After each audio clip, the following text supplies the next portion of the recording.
Hello అండి, నమస్తే. ఇప్పుడు మాట్లాడే టాపిక్ వచ్చేసి నిన్న ఆంధ్రప్రదేశ్ చీఫ్ సెక్రటరీకి ఆంధ్రప్రదేశ్ ప్రభుత్వము నవంబర్ 2024లో వేసినటువంటి సింగిల్ మెంబర్ కమిటీ ఏదైతే ఉందో ఎస్సీ కేటగరైజేషన్ గురించి సుప్రీంకోర్టు ఇచ్చిన గైడ్లైన్స్ ప్రకారము ఎస్సీ కేటగరైజేషన్ చేసేదానికి కన్సర్న్ స్టేట్ గవర్నమెంట్స్కి ఎంపవర్ చేస్తూ ఒక ఆర్డర్ ఇష్యూ చేసింది సుప్రీంకోర్ట్ ఆఫ్ ఇండియా. దాన్ని బేస్ చేసుకొని Andhra Pradesh government commission of enquiries act 1952 కింద జీవో నెంబర్ 86తో సోషల్ వెల్ఫేర్ డిపార్ట్మెంట్ నుంచి ఒక సింగిల్ మెంబర్ కమిటీ వేసింది. ఈ సింగిల్ మెంబర్ కమిటీకి హెడ్ వచ్చేసి రాజీవ్ రంజన్ మిశ్రా అనే వ్యక్తిని, ఒక రిటైర్డ్ ఐఏఎస్ ఆఫీసర్ని ఈ కమిషన్కి హెడ్గా అపాయింట్ చేస్తే ఈ సింగిల్ మెంబర్ కమిటీ ఆంధ్రప్రదేశ్లో ఉన్నటువంటి ఉమ్మడి 13 జిల్లాల్లో అన్ని జిల్లాలు తిరిగి అన్ని జిల్లాల్లో ఉన్నటువంటి వివిధ స్టేక్ హోల్డర్స్, ఎస్సీ కమ్యూనిటీకి సంబంధించినటువంటి స్టేక్ హోల్డర్స్ అందరినీ కలిపి వాళ్ళ దగ్గర నుంచి రికమెండేషన్స్ తీసుకొని ఒక రిపోర్ట్ రూపంలో ఆంధ్రప్రదేశ్ చీఫ్ సెక్రటరీ విజయానంద్ గారికి నేనైతే సబ్మిట్ చేయడం అయితే జరిగింది. అయితే ఈ ఎస్సీ కేటగరైజేషన్ ఏదైతే ఉందో సుప్రీంకోర్టులో వేసినటువంటి కేసు పంజాబ్ రాష్ట్రానికి సంబంధించినటువంటి ఎస్సీ వర్గాలు ఎస్సీ కేటగరైజేషన్ కావాలనేస్తే సుప్రీంకోర్టు రూలింగ్ ఇచ్చేటప్పుడు మాత్రము ఎస్సీలు కేసేస్తే ఇందులో ఎస్టీలను కూడా కలిపి బోత్ ఎస్సీ ఎస్టీ కేటగరైజేషన్ చేసేదానికి స్టేట్ గవర్నమెంట్స్కి అయితే ఒక ఎంపవర్ చేసింది. సో ఈ ఎస్సీ కేటగరైజేషన్ గురించి భారతదేశంలో ఎస్సీ కేటగరైజేషన్, ఎస్సీ కులాల మధ్య సబ్ కేటగరైజేషన్ ఏబిసిడి అనే ఒక వర్గీకరణ విధానాన్ని మొట్టమొదటిగా భారతదేశంలో తీసుకొచ్చింది ఉమ్మడి రాష్ట్రానికి ముఖ్యమంత్రిగా ఉన్నప్పుడు చంద్రబాబు నాయుడు గారు 1997లో తీసుకొచ్చారు. అయితే తదనంతర కాలంలో ఈ ఎస్సీ కేటగరైజేషన్ ఇంప్లిమెంట్ చేస్తున్న క్రమంలో హైకోర్ట్ ఆఫ్ ఆంధ్రప్రదేశ్ ఉమ్మడి రాష్ట్రం హైకోర్టు ఈ ఎస్సీ కేటగరైజేషన్ని కొట్టేసింది. బట్ స్టిల్ 2000 సంవత్సరంలో మళ్ళీ 2000 నుంచి 2004 వరకు ఇంప్లిమెంట్ చేశారు ఎస్సీ కేటగరైజేషన్ ఏబిసిడి వర్గీకరణను. తర్వాత దీన్ని సుప్రీంకోర్టు 2004 సంవత్సరంలో సుప్రీంకోర్టు ఈ చట్టాన్ని కొట్టేస్తే కేటగరైజేషన్ ఏదైనా చేయాలంటే దానికి సంబంధించిన చట్టం పార్లమెంట్లో చేయాలా, కానీ పార్లమెంట్ చేసిన తర్వాత పార్లమెంట్కే ఆ కేటగరైజేషన్ చేసే అధికారాలు ఉన్నాయనేసి సుప్రీంకోర్టు చాలా కేటగిరీలుగా చెప్పింది. దాని తర్వాత 2008 సంవత్సరంలో యూనియన్ గవర్నమెంట్ ఏం చేసిందంటే దీనికి సంబంధించి ఉమేష్ మెహ్రా కమిషన్ వేసింది. ఈ ఉమేష్ మెహ్రా కమిషన్ వేసిన తర్వాత కేటగరైజేషన్ గురించి ఆంధ్రప్రదేశ్లో జరిగిన కేటగరైజేషన్ని కూడా స్టడీ చేసిన తర్వాత రికమెండేషన్ యూనియన్ గవర్నమెంట్కి ఇచ్చే ప్రయత్నం చేసింది. అందులో 2000 నుంచి 2004 మధ్య కాలంలో కేటగరైజేషన్ జరిగిన టైంలో, కేటగరైజేషన్ ఇంప్లిమెంట్ చేసిన టైంలో ఏవైతే బెనిఫిట్స్ కేటగరైజేషన్ కోరుకొని ఏ డిజైర్డ్ ఆబ్జెక్టివ్తో అయితే కేటగరైజేషన్ చేశారో ఆ డిజైర్డ్ ఆబ్జెక్టివ్ సాధించే దాంట్లో కొంతవరకు హెల్ప్ అయింది కేటగరైజేషన్ ఇంప్లిమెంటేషన్ ప్రొసీజర్ 2002-2004 మధ్యకాలంలో అయితే చెప్పే ప్రయత్నం అయితే చేసింది. దాని తర్వాత యూనియన్ గవర్నమెంట్ దీని మీద ముందడుగు వేయలేదు. 2012 సంవత్సరంలో అగైన్ టీడీపీ ఉమ్మడి రాష్ట్రంలో ఉండగానే టీడీపీ ప్రెసిడెంట్ చంద్రబాబు గారు యూనియన్ గవర్నమెంట్కి ప్రధానమంత్రి గారికి ఒక లెటర్ రాశారు. ఎస్సీ కేటగరైజేషన్ బిల్ని పార్లమెంట్లో ప్రవేశపెట్టి రాజ్యాంగ సవరణ ద్వారా ఎస్సీ కేటగరైజేషన్ని మీరు ముందుకెళ్లాలని ఒక లెటర్ రాసే ప్రయత్నం చేశారు. బట్ యూనియన్ గవర్నమెంట్ అయితే దాని మీద ఒక ముందడుగు అయితే వేయలేదు. సో దీని తర్వాత ఈ ఎస్సీ కేటగరైజేషన్ అక్కడికే స్ట్రక్ అయిపోయింది. కానీ లేటర్ ఫేజ్లో పంజాబ్కి సంబంధించినటువంటి ఎస్సీ కమ్యూనిటీస్ వాళ్ళు సుప్రీంకోర్టులో కేసు వేయడం వల్ల అప్పటికే 2023లో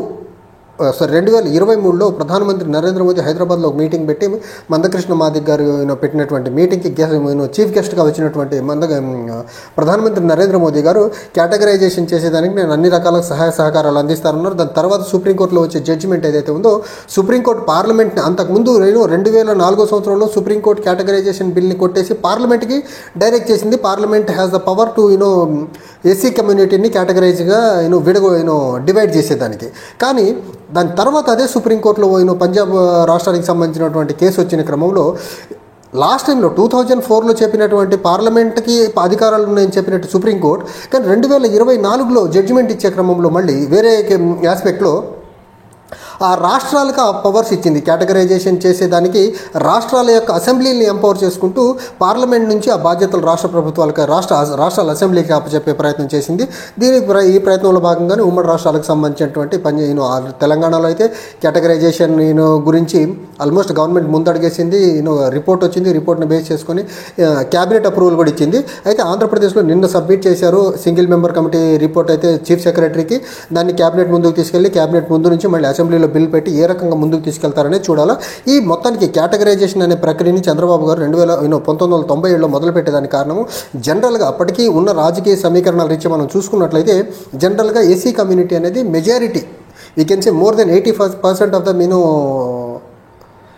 ఎస్సీ కమ్యూనిటీస్ జనరల్గా కాంగ్రెస్ ఓట్ బ్యాంక్ ఉన్నారు. కాబట్టి ఎస్సీల్లో ఒక కమ్యూనిటీ యార్డెంట్ కాంగ్రెస్ సపోర్టర్స్గా ఉన్నారు.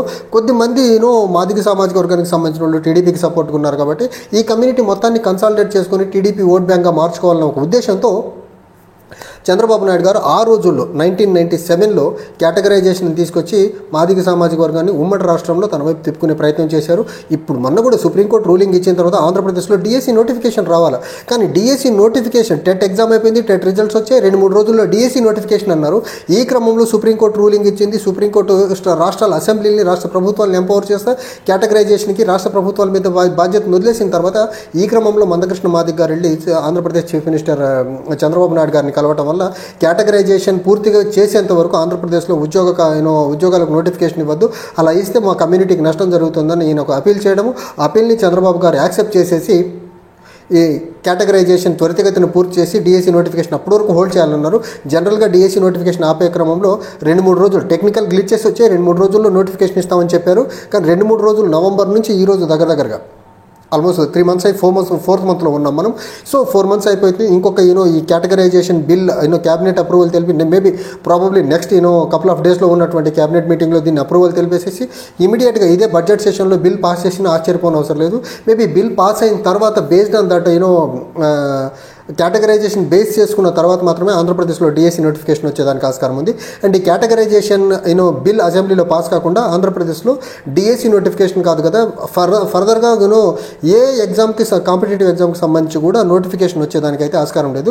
కానీ ఇక్కడ చంద్రబాబు నాయుడు గారు చాలా తెలివిగా, నాకు టీడీపీలో ఉన్న చాలా సీనియర్ మోస్ట్ లీడర్ చెప్పినటువంటి మాట ఏంటంటే, చంద్రబాబు నాయుడు గారు ఏదన్నా పని చేయాలనుకుంటే చేతికి మట్టి అంటకుండా పని చేస్తాడు. అదేంటి అంటే ఎలా చేస్తారని అడిగితే, నేను ఏదన్నా నీకు గవర్నమెంట్ నుంచి ఫేవర్ కావాలంటే ఫస్ట్ నువ్వు ఈ పర్టికులర్ ఆస్పెక్ట్ మీద కోర్టులో కేసేసి ఫేవర్గా రూలింగ్ తెచ్చుకో, ఆ రూలింగ్ని బేస్ చేసుకుని నేను నీకు పని చేసి పెడతానని చెప్పే ప్రయత్నం అయితే చేశారు. సో 1997లో కేటగరైజేషన్ ప్రక్రియ మొదలుపెట్టిన తర్వాత హైకోర్టు కొట్టేసిన తర్వాత సుప్రీంకోర్టు స్ట్రైక్ డౌన్ చేసేసి ఆ బాధ్యతలు కేటగరైజేషన్ బాధ్యత పార్లమెంట్ చేతిలో ఉంది, పార్లమెంట్ చేయాలని చెప్పిన తర్వాత ఆ ఇష్యూ అక్కడితో స్టాగ్నేట్ అయిపోయింది. తర్వాత చంద్రబాబు నాయుడు గారు ఆల్మోస్ట్ 2004లో స్ట్రక్ అయిపోయిన ఆస్పెక్ట్ని తీరా తీసుకొని వచ్చి 2024లో అదే కోర్టు ద్వారా, అంటే ఏ ఇష్యూని అయితే ఆయన మొదలుపెట్టారో ఆయన చేస్తే మొత్తం ఇప్పుడు ఎస్సీ కమ్యూనిటీస్ మధ్య రప్చర్ స్టార్ట్ అయిపోయి మొత్తానికి ఒక కమ్యూనిటీ కంప్లీట్గా దూరం అయిపోయి ఇంకో కమ్యూనిటీ కొంచెం దగ్గర అవుతుంది అనుకున్నారు. కానీ ఇప్పుడు ఏదైతే చంద్రబాబు నాయుడు గారు తన న్యాచురల్ టెండెన్సీ ఆఫ్ వర్క్ ఏదైతే ఉందో,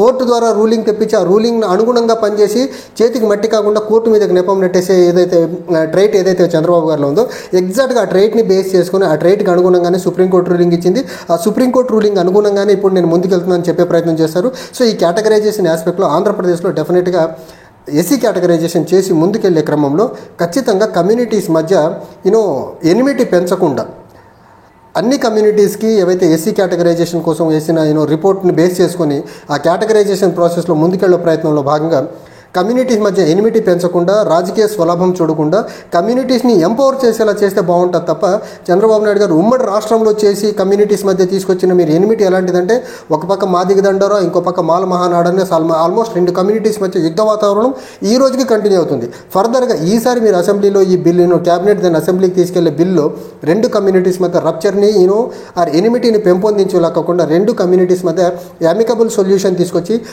ఆంధ్రప్రదేశ్లో ఉన్న ఎస్సీ కులాలు అన్నిటికీ యాక్సెప్టబుల్గా మీరు ఈ కేటగరైజేషన్ ప్రాసెస్ని ముందుకు తీసుకెళ్తారని ఆశిస్తున్నాం. కానీ చూడాలా, మీరు రాజకీయ స్వలాభం లేకుండా దీన్ని ముందుకు తీసుకెళ్లే ప్రయత్నం చేస్తారని నాకైతే నమ్మకం లేదు, కానీ చేయాలని అయితే ఆశిస్తున్నాం. Thank you.